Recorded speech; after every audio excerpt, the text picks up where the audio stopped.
I'm going to share this little secret with you, and it has to stay here on YouTube. What happens here on YouTube stays here on YouTube. If I looked back to last year, I think I've probably wasted, if I added it up, 4 months of putting my attention on the wrong things, on getting distracted, of consuming versus creating. And so I want to share that dirty little secret with you right now, because I've been 1 week in 2026, not consuming, creating, taking action. And that's what I want to share with you today. How differently I feel in just 1 week of showing up and betting on myself, regardless of the outcome. A lot of things in life are outside of our control. But when we can bet on ourselves and show up for ourselves the way we hope that other people would show up for us and the way we show up for other people, it's miraculous. It's January 12th, and the difference in my mindset and my heart compared to December 31st of last year, night and day. And I'm going to hold myself accountable to you in this channel, and I want to bring you along the journey right now. So here are my lessons from last week, and I want to share with you how you can implement these lessons in your life moving forward. So lesson number 1 is noticing your thoughts. There's this thing called the negativity bias. They say negativity sticks to us like Velcro and positivity slides off us like Teflon. And so what I'm inviting you to do this week, what worked for me January 1st and it's going to work through December 31st, is noticing which thoughts bring me alive and notice which thoughts make me feel dead inside. Meaning, if I choose to believe a thought that I don't have what it takes to really move my career to the next level, if I don't have what it takes to be the speaker that I want to be on stage, if I don't have what it takes to show up consistently on YouTube, if I don't have what it takes, fill in the blanks.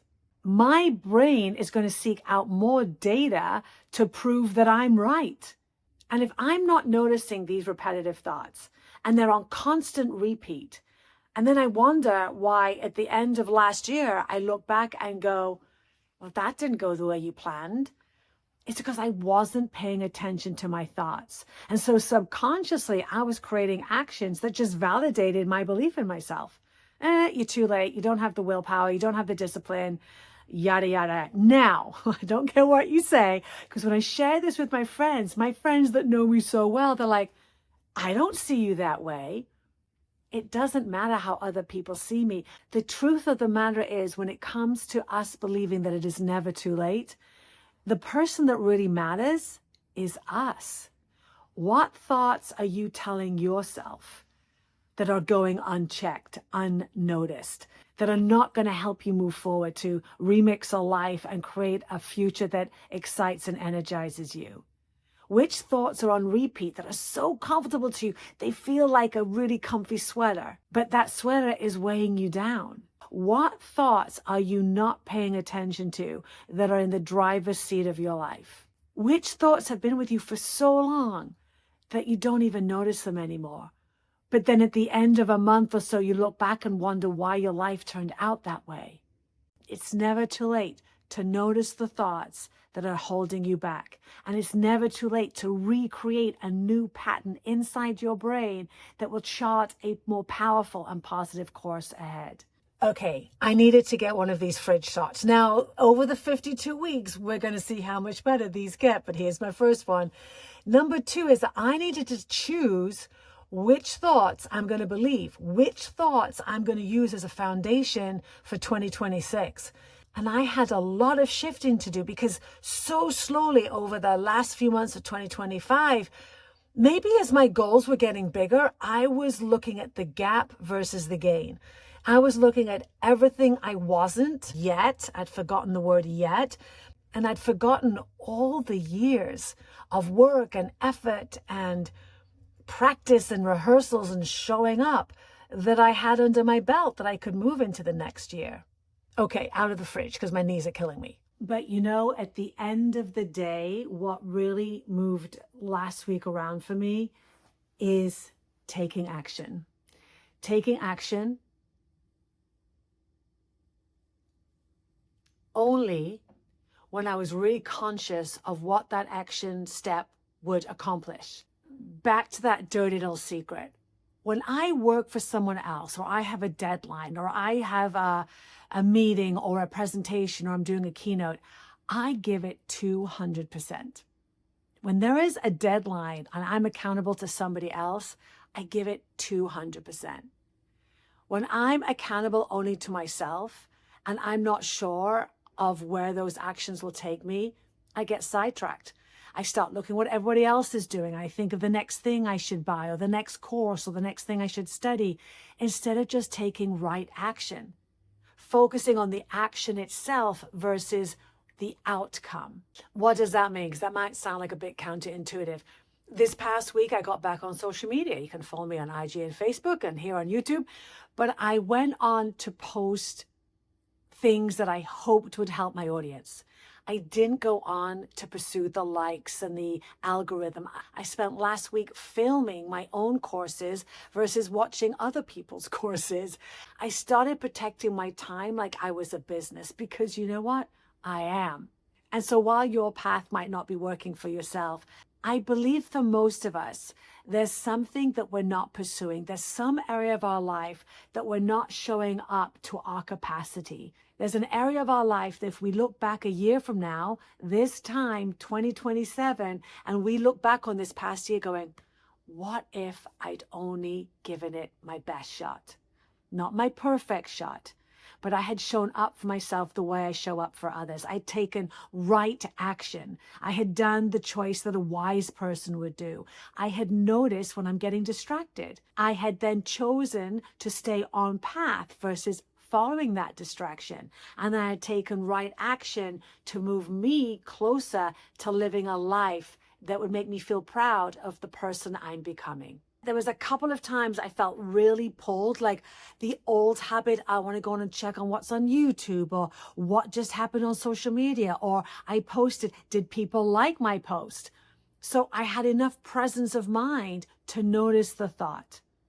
And that was a game changer. And then I always, last week, every single time, I chose to take action that I would be proud of. I chose to not be distracted. It's not that we're not going to be distracted. It's once we notice that, the faster we notice that we're being pulled into distraction, the faster we can come back to the things we were planning to do. So here's the thing I want us all to do together this week, is really notice when you're taking action versus when you're being distracted. Now, I'm not saying don't ever go onto Netflix, don't ever go onto social media, don't ever just relax and binge watch a series. But the difference is, did you plan to binge that series? Did you plan to go onto social media? Did you plan to watch this YouTube channel? I hope you did, by the way.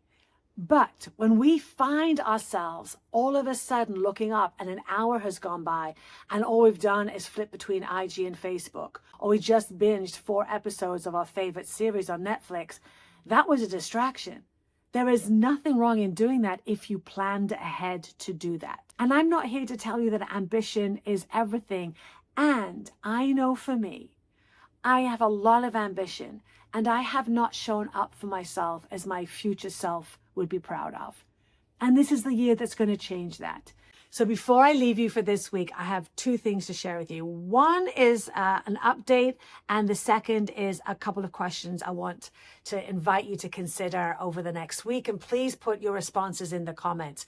And if you're watching this and you haven't subscribed, you know what to do. Hit all the bells and the whistles and please subscribe so we can go through 2026 together and to see how life will look when we have 52 weeks of showing up as our best selves each and every day. It's never going to be perfect. Life is ups and downs, but we can be present, notice our thoughts, choose the thoughts we want to believe, and then take action upon those positive thoughts. It's a game changer. And I have no doubt you are going to amaze yourself about what you're going to create this year. So the first thing I need to share with you is I had promised, or I had tried to say I was going to show up filming this episode on a real camera, the fancy camera. No, she's still packed away in her bags. I did pull her out But then I was taking action towards very important things in my business. And that choice of me going to learn how to use that camera last week was not a wise choice. It was not the best use of my time in that moment.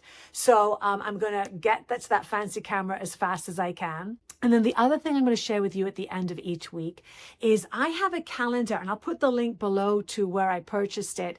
Now, when you order it, you give the company your date of birth, and then the calendar comes in and it's already been filled in, like all the squares have been filled in. And you can choose just black squares. I find that a bit depressing, or colored squares. And these squares tell you how many years of your life you've already lived. So I've had the colored version for a long time. And then last month, a friend of mine, Dory, came in and said, oh, so do these colors mean anything? She's a very analytical brain. She's a genius and I love her. And I went, no. And then she said, well, what happened? Would you consider maybe, what if green was for a great week? Yellow was for a mediocre week, and red was for a bad week. So for me, green would mean I'm taking action on all the right things. I'm taking care of myself. I'm balancing friendships and nature and work.